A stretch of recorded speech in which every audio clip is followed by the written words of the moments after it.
அனைவருக்கும் வணக்கம். Trade and invest சேனலுக்கு உங்களை அன்புடன் வரவேற்கிறேன். பங்குச் சந்தையில் நாம் அடிக்கடி கேட்குற வார்த்தை ஐபிஓ. ஐபிஓனா என்ன? லிஸ்டிங்னா என்ன? இந்த ரெண்டுக்கும் உள்ள வித்தியாசம் அப்படின்னா என்ன? அதை பற்றி இந்த பதிவில் நம்ம பார்க்கலாம். ஐபிஓவினுடைய விரிவாக்கம் இனிஷியல் பப்ளிக் ஆஃபரிங். அதாவது ஒரு நிறுவனம் தனது பங்குகளை முதன்முறையாக பொதுமக்களுக்கு விற்பனை செய்கிறது தான் ஐபிஓ. இப்போ ஒரு நிறுவனம் புதுசாக தொழிற்சாலை கட்டணும், தொழிலை விரிவுபடுத்தணும் அப்படின்னா பணம் தேவைப்படும். பணம் அவங்கக்கிட்ட குறைவாக இருக்கும்போது வங்கியில் கடன் வாங்குவாங்க, அல்லது இன்னும் பணம் அதிகமாக தேவைப்பட்டுச்சுன்னா பொதுமக்கள்கிட்ட இருந்து நிதியை திரட்டலான்னு முடிவு பண்ணுவாங்க.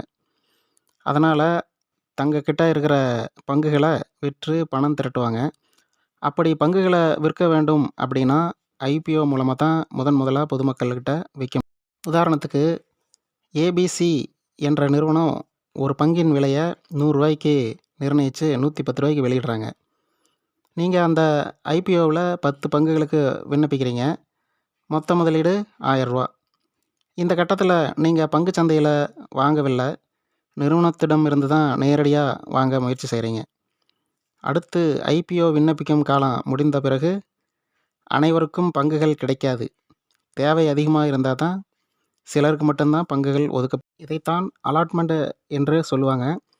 பங்கு கிடைச்சா அது உங்கள் டிமேட் அக்கௌண்ட்டில் வர வைக்கப்படும். கிடைக்கலைன்னா நீங்கள் செலுத்திய பணம் திருப்பி அனுப்பப்படும்.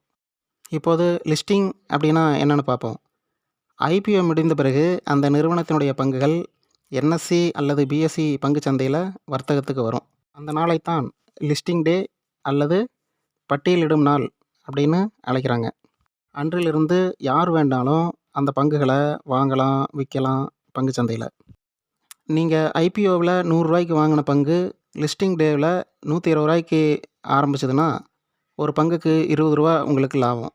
இதைத்தான் லிஸ்டிங் கெயின் அப்படின்னு சொல்லுவாங்க. ஆனால் எல்லா ஐபிஓக்களும் லாபம் தரும்னு சொல்ல முடியாது. சில நேரங்களில் ரூ.100 வாங்கின பங்கு ரூ.90 கூட பட்டியலிடப்படலாம்.